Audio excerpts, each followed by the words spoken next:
अस्सलामु अलैकुम वरहमतुल्लाहि वबरकातुहू। कैसे हो दोस्तों? उम्मीद है आप सब खैरियत से होंगे।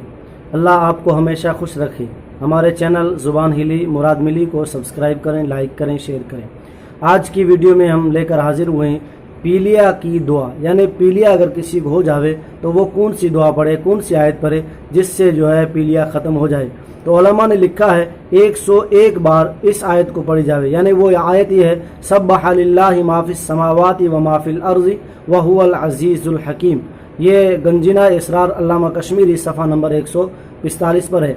एक और अमल जो मौलाना मोहम्मद हाशिम तामलियारी साहब पढ़ा करते हैं पीलिए के लिए, तो वो क्या पढ़ते हैं? सबसे पहले वो दुरूद शरीफ पढ़ते हैं 3 मरतबा। हमें उन्होंने बताया, हमारे उस्ताद भी हैं, 3 मरतबा दुरूद शरीफ पढ़ते हैं। उसके बाद में 7 मरतबा ली इलाफी कुरैश पढ़ते हैं और फिर 3 मरतबा दुरूद शरीफ पढ़ के दम करते हैं। फिर दूसरा दिन छोड़ के तीसरा दिन फिर अमल करते हैं और उस बार में जो है 3 बार दुरूद शरीफ और ली इलाफी कुरैश को 5 बार पढ़ेंगे और तीसरी बार जब दम करेंगे तो 3 बार दुरूद शरीफ और ली इलाफी कुरैश को 3 बार पढ़ते हैं और 3 दिन में अल्हम्दुलिल्लाह पीलिया ख़त्म हो जाता है।